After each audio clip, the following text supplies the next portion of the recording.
आपने बड़ी अच्छी बात कही कि दोनों वहाँ से आते हैं गुजरात से, लेकिन ये बात प्रदेश की बात नहीं है कि प्रदेश के निवासी की बात नहीं है। जब किसी भी व्यक्ति के प्रति प्यार हृदय में होता है तो सबके प्रति होता है, ना इनको किसी से प्यार है।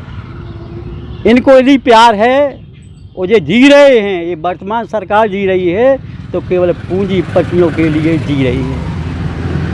जब कोई व्यक्ति किसी के पास धरोहर रूप हो जाता है तो गुलाम का कोई धर्म नहीं होता है। इसी प्रकार इस बेधर्मी सरकार का कोई धर्म नहीं है। ना इनका राष्ट्र का धर्म रहा इनके पास, ना इनके पास प्रदेश का धर्म रहा, ना इनके पास मानवता का धर्म बचा। केवल सिर्फ मनमानी और स्वार्थ और पूंजीपतियों का हितार्थ। हम गांधी सत्य और अहिंसा के पुजारी थे और सत्य कभी हारता नहीं है। सत्य परेशान हो सकता है लेकिन सत्य कभी हारता नहीं है। और ये सत्य है कि ये ज़मीन हमारी है, हमारे आपकी है, तो फिर क्यों इतना देर हो रहा है? और क्योंकि ये जो सरकार है ना, ये जो सरकार है, जब से ये मोदी की सरकार आई है ना, यहाँ पर न लोकतंत्र है, न जनतंत्र है, न संविधान तंत्र है। यहाँ है तो केवल धनतंत्र है, दल तंत्र है, लूट तंत्र है और भोग तंत्र है। कहते हैं ना कि मोदी बहुत बड़ा ईमानदार आदमी है। 8,500 करोड़ का प्लेन पर लेकर के अय्यासी करता है, ये ईमानदार। नमस्कार, और आप देख रहे हैं कांडी बनारसी। कांडी बनारसी में आपका स्वागत है। हम इस समय वहाँ पे हैं जहाँ पर संत विनोबा भावे, जयप्रकाश नारायण और गांधी को विरासत को जमींदोज तो कर दिया गया, लेकिन उनके जो विचारधारा है वो भी आज लगातार जिंदा है। और देखिए किस तरीके से यहाँ पे लोग सत्याग्रह कर रहे हैं। न्याय के दीप जलाएं, 100 दिन का सत्याग्रह यहाँ पे चलाए जा रहे हैं। और ये लोग गांधी विचारधारा के लोग हैं और गांधी को मानने वाले लोग हैं। आपको बता दें कि जिस तरीके से यहाँ पे सर्व सेवा संघ को जमींदोज कर दिया गया और तमाम तरह की बातें कही गई, लेकिन जिस तरीके से यहाँ पे गांधी को मानने वाले लोग हैं और जो विरासत बचाने की बातें कही जा रही है उसको लेकर हम बात करेंगे। देखिए किस तरीके से यहाँ पे महापुरुषों को भी ये लोग लगाए हुए हैं, अपने महापुरुषों को जिसको ये लोग मानते हैं। गांधी विरासत को ले ले, सत्याग्रह लो, तमाम तरह की दिक्कतों को लेकर ये लोग पटे। ये बताइए कि जिस तरीके से आप लोग लगातार 100 दिन के सत्याग्रह कर रहे हैं, लगातार आप जब यहाँ पे बिल्डिंगें जब गिर रही थी तो भी आप आए थे, अब यहाँ पे शांतिपूर्वक सत्याग्रह चल रहा है, क्या इस सत्याग्रह से परिणाम निकलेगा? हमारा काम अपने विरासत को, गांधी की विरासत को बचाने के लिए लड़ना है। कोई परिणाम निकले, हम तो आशान्वित हैं कि हमारा परिणाम बेहतर आएगा। नहीं भी निकलता है तब भी जो है यह लड़ाई जारी रहेगी। यह कोई जरूरी नहीं कि सरकार हमारी सुने, लेकिन हम लड़ेंगे और उस समय तक लड़ेंगे जब तक हमारे शरीर में जान है। ये बताइए कि नरेंद्र मोदी कहीं दूसरे गांधी बनने के लिए अग्रसर तो नहीं हो रहे हैं कि जिस तरीके से यहाँ पे बुलडोजर चला दिया गया? वो गांधी तो जीवन भर में कभी नहीं बन सकते, क्योंकि गांधी की पूरी सामाजिक और राजनीतिक सोच जो है वो देश के लिए थी, लोगों के लिए थी, गरीबों के लिए थी। और मोदी की सारी सोच जो है न देश के लिए है, न गरीब के लिए है और न समाज के लिए है। उनकी सोच जो है यहाँ के बड़े पूंजीपतियों के लिए है, इसलिए वो गांधी तो जीवन भर नहीं बन सकते। जिस तरीके से आप लोग लगातार लाल बहादुर शास्त्री को जोड़कर बताते हैं कि जो यहाँ की ज़मीन है रेलवे द्वारा खरीदा गया, लेकिन यहाँ की जो प्रशासन है उसको क्यों नहीं बता पा रही है कि ये क्या दिक्कतें आ रही है, कहाँ से अटकलें आ रही हैं, जो उस जो पर्दा लगा हुआ है वो पर्दा क्यों नहीं उठ पा रहा है? देखिए, मोदी जी ने यह पूरी ज़मीन कुछ बड़े पूंजीपतियों, कुछ बड़े कारपोरेट घरानों को देने का फैसला कर लिया है और सच्चाई को जो है वो दबाकर ये सारे निर्णय लिए गए हैं।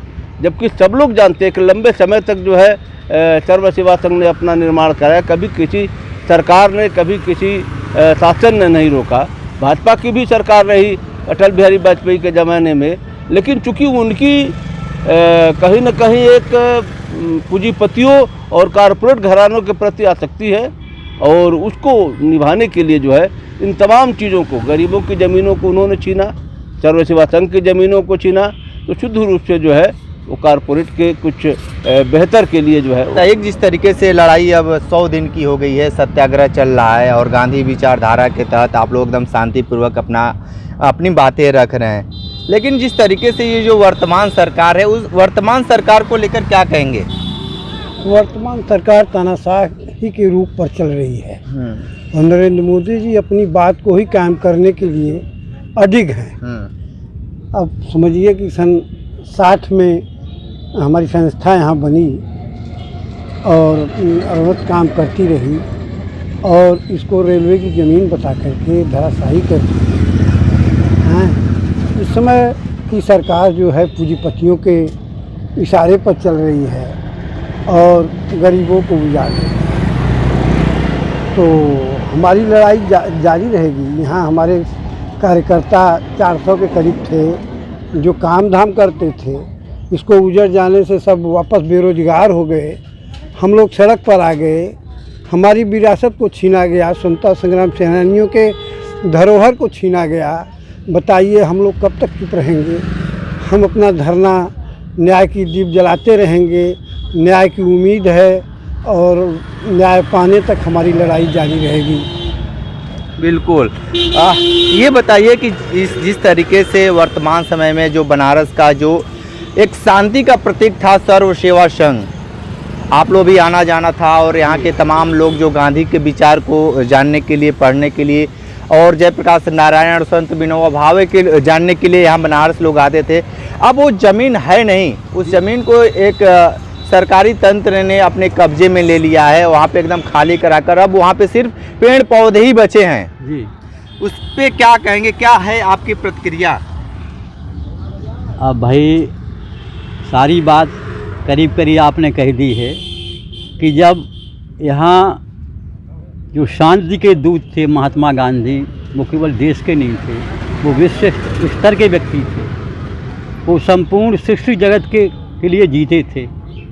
जब उन जैसे महान विचारों के ऐतिहासिक धरोहरों को मिटाया जा रहा है तो हर आदमी समझ सकता है कि जो वर्तमान सत्ता है उसकी नीत और नीयत क्या है, जो नैतिकता विरोधी भी है। लोकतंत्र में लोक सत्ता लोकमत से चलती है, मनमानी से नहीं। तो जब जो लोग वर्तमान में बैठे हैं वो न तिरंगे को मानते हैं, न संविधान को मानते हैं और न लोकमत को मानते हैं, और वो असत्य की लड़ाई असत्य पर चल रहे हैं। और हम लोगों के जो आदर्श थे महापुरुष, वो सत्यवादी थे। तो जो वर्तमान जो हमारा संघर्ष है वो सत्ता और सत्य का संघर्ष है, या यूँ कहें कि सत्य और असत्य का संघर्ष है। तो हम सत्य की लड़ाई लड़ रहे हैं, भले कुछ ना रहे यहाँ, लेकिन सत्य रहेगा, सत्य विजयी होगा। वो असत्य वाले लोग निश्चित ही एक दिन इस देश से जाएंगे, क्योंकि ये गांधी का देश है। एक चीज़ बात बताइए कि गांधी भी गुजरात से आते थे और नरेंद्र मोदी भी गुजरात से ही हैं जी। तो नरेंद्र मोदी क्यों नहीं चाहते हैं कि जब उनके ही गृह जनपद या गृह स्टेट प्रदेश से आने वाले व्यक्ति को जो यहाँ पे विरासत था वो क्यों नहीं बचाए? क्या थी मजबूरी नरेंद्र मोदी के सामने कि जो वहाँ पे गांधी के विचारों को जिस तरीके से बुलडोजर से रौंदा गया, क्या उनके अंदर थोड़ी सी गांधी को लेकर उनके अंदर ललक नहीं जगी?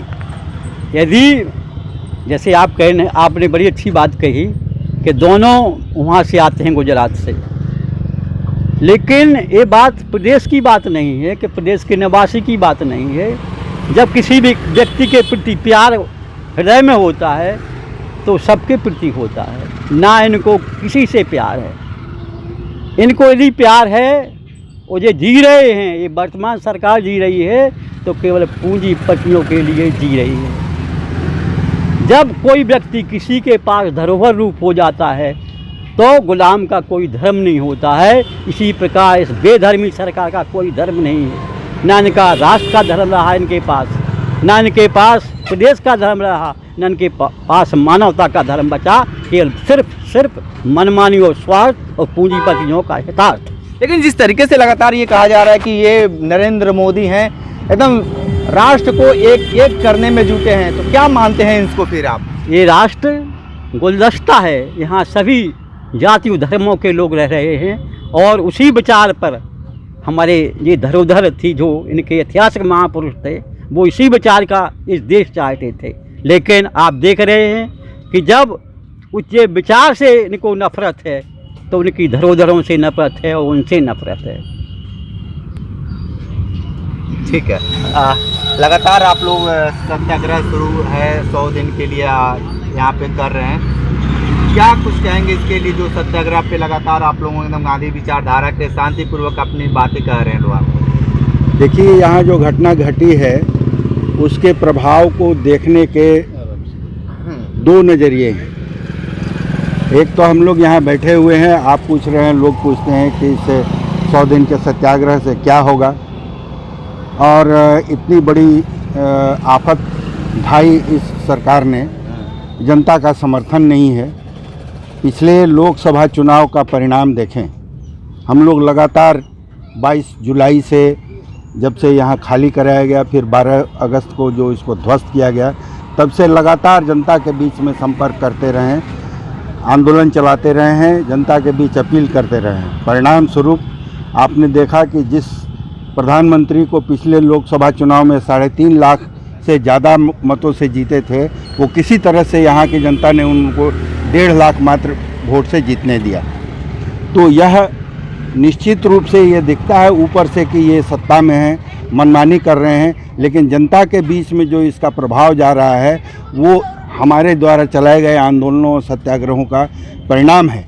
यह दिखता नहीं है ऊपर से, लेकिन जनता के बीच में ये चीज़ें जा रही हैं और आने वाले दिन में इस तानाशाही और लोकतंत्र विरोधी सरकार को ये जनता उखाड़ करके फेंक देगी, ये हमारा पूरा विश्वास है। रामधीर जी, ये बताइए कि जिस तरीके से आप बहुत सारे कष्ट झेले या कहें कि आप संघर्ष किए, और आप तो बहुत सारे चीज़ भी देखे हैं, और आप जेल में भी गए हैं, और जेल इमरजेंसी में भी गए हैं, और वर्तमान समय में सर्व सेवा को बचाने के लिए भी आप जेल में गए हैं। आपके बहुत साथी भी साथ में थे। अब तो यहाँ पे सिर्फ पेड़ पौधे ही दिखाई दे रहे हैं और आपको किनारे, रोड के किनारे आप सत्याग्रह चला रहे हैं, और 100 दिन का सत्याग्रह है। लेकिन जिस तरीके से सत्याग्रह आप लोग चला रहे हैं गांधी विचार को लेकर, लेकिन बहुत सारे लोग आते हैं जाते हैं, लेकिन आप लोगों को देखते हैं तो क्या उनके मन में पीड़ा आती होगी? कुछ आप लोगों के प्रति कुछ आता है कि नहीं आता है? देखिए, यहाँ से जितने लोग गुजरने वाले हैं या जो आते हैं, वो सब लोग ये मानते हैं कि ये सर्व सेवा संघ के साथ अन्याय हुआ है, गलत हुआ है, क्योंकि ये सरकार ने ज़बरदस्ती किया है।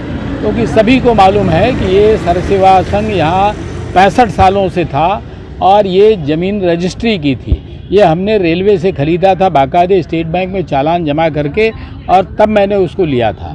तो ये यहाँ आसपास के जितने भी लोग हैं, अगल बगल के गांव के भी लोग हैं, सबको पता है कि ये सर्व सेवा संघ की ज़मीन थी और 60 साल से थे।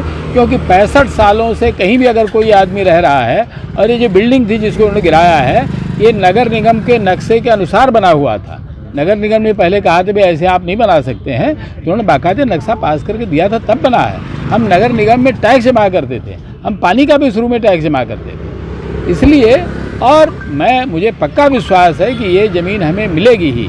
जिस दिन न्यायालय में चलेगा, अब न्यायालय में सुनवाई शुरू हो गई है, तो जैसे गुजरात के किसानों को ज़मीन उनकी वापस मिली 13 साल लड़ाई के बाद, वैसे हमें भी लंबी लड़ाई के बाद, इस सत्याग्रह के बाद अदालत पर हमारा पूरा यकीन है, ये ज़मीन मिलेगी ही हमको। लेकिन जिस तरीके से यहाँ पे जो गांधी के विचार थे, जो बहुत सारे यहाँ की पुस्तकें थी, लाइब्रेरी थी, अब वो लाइब्रेरी नहीं रही, वो ना पुस्तकें रहीं। आप लोग बहुत सारे जो पुस्तकें थी ग्रामीण क्षेत्रों में, शहरी क्षेत्रों में आप लोग वितरित भी कर दिए। लेकिन जिस तरीके से जो लड़ाई है, ये लड़ाई छोटी नहीं है, लड़ाई बहुत है, क्योंकि एक गुजरात के प्रधानमंत्री हैं नरेंद्र मोदी से आप लोग लड़ रहे हैं, और ख़ासकर जिस तरीके से एक कहा जा रहा है कि बहुत बेहतर, लोग कहते हैं कि बहुत बेहतर हमने प्रधानमंत्री चुना है, तो बेहतर प्रधानमंत्री से कैसे लड़ेंगे? देखिए, हमारा तरीका अहिंसक है, शांतिपूर्ण है, सत्याग्रह का है। हम ये जानते हैं कि जिस अंग्रेज़ों का इतना बड़ा साम्राज्य था, जहाँ सूरज भी नहीं डूबता था ऐसा कहते हैं, वो अंग्रेज़ भी इस देश से चले गए, और इस देश को अंग्रेज़ों ने खूब लूटा, एक संपन्न देश को गरीब बना दिया। ऐसे ही मोदी भी कर रहे हैं। ये देश की सारी संपत्ति धीरे धीरे केवल अदानी और अंबानी को दे रहे हैं। हम इसको बिल्कुल बर्दाश्त नहीं करेंगे। और ये जो ज़मीन भी आप देख रहे हैं, इसको भी उन्होंने अदानी को देने के लिए, होटल बनाने के लिए दिया है।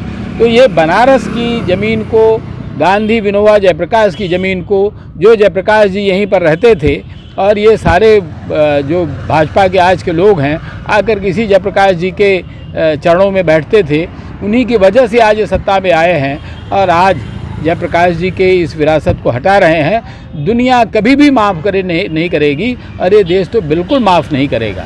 इसलिए हम तो लड़ रहे हैं, लड़ेंगे।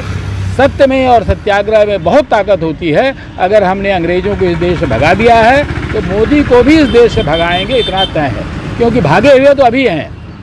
अभी ये जो चुनाव जीते हैं, सही माने में ये है, मैं दावे से कह रहा हूँ आपके इस चैनल के माध्यम से, कि अगर आज ये इंक्वायरी करवा दें, इस देश में अगर स्वतंत्र एक आयोग बन जाए जो बनारस के चुनाव की जांच कर दे, तो मोदी हारे हुए हैं। इनको केवल इस यहाँ बनारस के कमिश्नर ने जिताया है, बाकी जनता ने तो हरा दिया। जनता ने वोट नहीं दिया है। जो 1.5 लाख दिखा रहे हैं, ये 1.5 लाख से हारे हुए, जीते हुए नहीं हैं। इनके जीत का सेहरा जो है, इनके जीत का कारण केवल यहाँ का कमिश्नर है। कमिश्नर का ठीक है। ये बताइए कि अब लड़ाई तो बहुत लंबी चलनी है और आप लोग विभिन्न प्रदेशों से, विभिन्न जनपदों से आकर यहाँ पे सत्याग्रह कर रहे हैं। इस सत्याग्रह से सरकार पे कुछ चोट पहुँचेगा? निश्चित रूप से चोट पहुँचेगा। हम गांधी सत्य और अहिंसा के पुजारी थे और सत्य कभी हारता नहीं है। सत्य परेशान हो सकता है लेकिन सत्य कभी हारता नहीं है।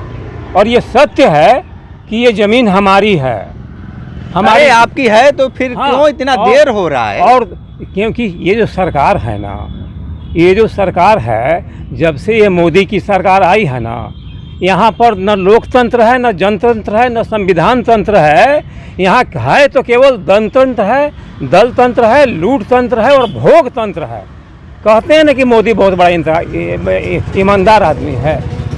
8,500 करोड़ का प्लेन पर लेकर के अय्याशी करता है। ये ईमानदार का आदमी है, ये ईमानदार आदमी है। और दूसरी बात कि हमारे देश में यहाँ पर इसने जो तंत्र खड़ा किया है, आपको मालूम है कि PM फंड बना दिया इसने, है, जिसकी कोई जांच नहीं हो सकती है। इससे क्या झलकता है, इसकी मंशा क्या झलकती है? तो यहाँ साफ लड़ाई एक तरफ ऐसे लोगों से है जो बिल्कुल ईमानदार हैं, अहिंसक और अहिंसा के मार्ग पर चलने वाले हैं, और दूसरे तरफ लुटेरे हैं और पूंजीपतियों के दलाल हैं। तो दोनों की लड़ाई जो है ना, इसीलिए इस लड़ाई के जीत में या जो परिणाम दिखना चाहिए उसमें थोड़ा सा देर आए दुरुस्त है। हम तो आए ज़रूर हैं, लेकिन हमारी जीत निश्चित होगी। और ये लड़ाई तो यहाँ से शुरू होकर के अब धीरे धीरे पूरे देश में फैलते जा रही है। जिस गांधी की बात हम कर रहे हैं, इस प्रधानमंत्री ने जो गुजरात का है, क्या कहता है दुनिया को कि गांधी को दुनिया कैसे जानी? कहता है कि एटनबर्ग की जो पिक्चर बनी गांधी पर, गांधी को वहाँ से लोगों ने जानना शुरू किया। एक कितना बड़ा धोखेबाज प्रधानमंत्री है जी, जो गांधी के बारे में इस तरह की बात करता है। और जब ये विदेशों में जाता है तो विदेश वाले कहते हैं कि ये गांधी के देश से आए हैं। तो उसकी मोदी की परिचय होती है कि ये गांधी के देश से आए हैं, और दूसरे तरफ ये आदमी यहाँ गांधी के बारे में ठीक है। एक बात बताइए, जिस तरीके से अखिलेश यादव को जयप्रकाश नारायण के जन्मदिन पे माल्यार्पण करने से JP NIC जाने से रोक दिया गया, तो ये क्या दर्शाता है? उत्तर प्रदेश में जो व्यवस्थाएं हैं उसको लेकर क्या कहेंगे? ये शुद्ध रूप से तानाशाही है, ये लोकतंत्र का हनन है। वो ये दिखाना चाहते हैं कि हम जयप्रकाश के वारिस हैं और बाकी लोग जो दूसरे गांधी या जयप्रकाश को मानते हैं वो लोग गलत हैं, उनको नहीं करने देना चाहते हैं। वो ये दिखाना चाहते हैं। लेकिन इस तानाशाही तरीके से किसी को रोक करके कहीं, जैसे आपने जबरन कब्जा कर लिया इसलिए आपका नहीं हो जाएगा। आज नहीं कल इस सरकार को जाना ही है, चाहे यह ज़मीन हमको कोर्ट से मिले या इनके जाने के बाद मिले, लेकिन ये ज़मीन हमको मिलेगी। आप किसी भी चीज़ को लंबे समय तक दबा करके नहीं रख सकते। इस देश में रावण का भी राज्य था लेकिन वो चला गया, कंस का भी राज्य था, चला गया। तो ऐसे ही ये रावण राज्य जो है, मोदी का राज्य, ये जाएगा ही। बिल्कुल तय है। मोदी का लेके स्वागत नहीं करेंगे जब हमारे आदमी किसान मजदूर नहीं खुशी रहेंगे, हमारे किसान भाई नहीं खुशी रहेंगे। हम जो किसान आंदोलन से जुड़ी हैं, हम उतनी दूर से यहाँ आई नहीं, कहाँ से आए हैं? तो उनका लेके खुशी थोड़ा होंगे। हमारे गांधी परिवार के जब नाम निशान मिटा रहे हैं तो हम कैसे जिएंगे? हम लोग का कोई सुनने वाला है ही नहीं है उनके अलावा। उनके वहाँ तो हम लोगन का हर चीज़ मिलती रही है, हर चीज़ परेशानी दूर रही है। जब से ये सरकार आई है, जब से न किसान खुशी हैं न किसान मजदूर खुशी हैं, तो किस तरीका इनका लेके हम लोग क्या करेंगे? कौन स्वागत करेंगे इनकी झूठी सरकार है, झूठा वादा खिलाफी करके अपना काम बनाते हैं, हम लोग इनका ठुकरा के चले जाते हैं। क्या करेंगे? हम अनपढ़ आदमी हैं भाई, हम क्या इनके स्वागत करी, क्या इनका दी धन्यवाद। के राजघाट पे जिस तरीके से सर्व सेवा संघ को जमींदोज कर दिया गया और 100 दिन का सत्याग्रह यहाँ पे बनारस के जो राजघाट पे वहाँ पे चल रहा है, और देखिए किस तरीके से सभी लोग शांतिपूर्वक से गांधी विचारधारा के तहत ये लोग हैं न्याय के दीप जलाने के लिए सत्याग्रह कर रहे हैं और लगातार न्याय के लिए भी जद्दोजहद कर रहे हैं। वक्त कैसा आएगा, सत्याग्रह का ये कितना रंग लाएगा, वक्त ही बताएगा। लेकिन हम जो विशेष इंटरव्यू कर रहे थे, बहुत सारे लोग अपनी अपनी बातें बताए हैं गांधी को लेकर, नरेंद्र मोदी को लेकर, वर्तमान सरकार को लेकर। आने वाले वक्त में किसको न्याय मिलेगा देखना दिलचस्प होगा। तो हमारे साथ बने रहिए कांडी बनारसी के साथ में, दीजिए इजाज़त, नमस्कार।